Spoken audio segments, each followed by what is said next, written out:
எரேமியா அதிகாரம் 1 வசனம் 12. என் வார்த்தையை தீவிரமாய் நிறைவேற்றுவேன் என்றார். இந்த வார்த்தைகளை மாத்திரம் இன்னைக்கு நம்ம தியானிக்க போகிறோம்.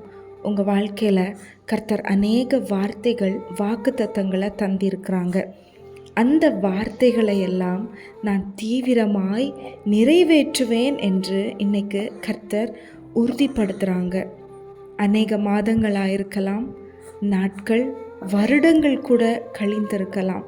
கர்த்தர் எனக்கு இந்த வார்த்தையை தந்தாங்களே, இப்படி ஒரு தீர்க்க தரிசனத்தை என் மேலே பேசினாங்களே, ஆனால் இன்னும் அது நிறைவேறலையே அப்படிங்கிற கவலையோட வருத்தத்தோடு நீங்கள் இருப்பீங்கன்னா, ஏசப்பா சொல்கிறாங்க, நான் மனிதன் அல்ல, நான் சொல்லியும் செய்யாதிருக்கிறவர் கிடையாது.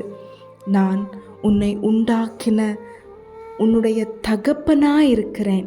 உனக்கு சொன்ன நல் வார்த்தைகளை எல்லாம் நான் நிறைவேற்றுவேன்னு இன்னைக்கு கர்த்தர் வாக்கு கொடுக்குறாங்க. சில விஷயங்கள் உங்கள் வாழ்க்கையில் இப்போ நடந்தது, அதனால் நீங்கள் கர்த்தர் மேலே வைத்திருந்த நம்பிக்கையாக இருக்கட்டும், இல்லை இது நடக்கும் அப்படிங்கிற ஒரு விசுவாசத்தோடு நீங்கள் இருந்திருப்பீங்க. ஆனால் அந்த விஷயத்தை பார்த்த அப்புறம், கேள்விப்பட்ட அப்புறம், அதெல்லாம் இன்னுமே நடக்குமா அப்படிங்கிற ஒரு கேள்விக்குறியோட, நடக்காது, ஓகே அப்படியே நம்ம விட்டுடலாம் அப்படிங்கிற ஒரு சூழ்நிலைகள் கூட நீங்கள் வந்திருக்கலாம். ஆனால் ஏசப்பா இன்னைக்கு சொல்கிறாங்க, என் வார்த்தையை தீவிரமாய் நிறைவேற்றுவேன். தீவிரமாய், சீக்கிரத்தில் அவருடைய வார்த்தை, வாக்கு தத்தங்கள், தரிசனங்கள், உங்கள் மேலே சொல்லப்பட்ட தீர்க்க தரிசன வார்த்தைகள், பல வருஷத்துக்கு முன்பாக நீங்கள் டைரியில் எழுதி வைத்த அந்த வார்த்தைகள், ஏசப்பா என்னோடு இதை பேசினாங்க அப்படின்னு வருடங்கள் கழிந்திருக்கலாம். ஆனால் அந்த வார்த்தை ஜீவனுள்ள வார்த்தை, உண்மையுள்ள வார்த்தை.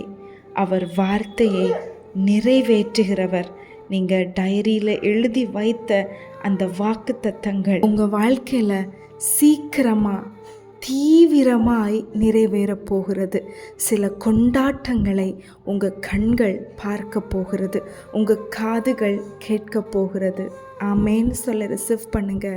கர்த்தர் எனக்கு தந்த வார்த்தைகளை என் அப்பா எனக்கு நிறைவேற்றுவாங்க அப்படின்னு விசுவாசத்தோடு சொல்லுங்க. சீக்கிரத்தில் நம்ம பார்க்க போகிறோம். ஆமேன். Have a blessed day. God bless you.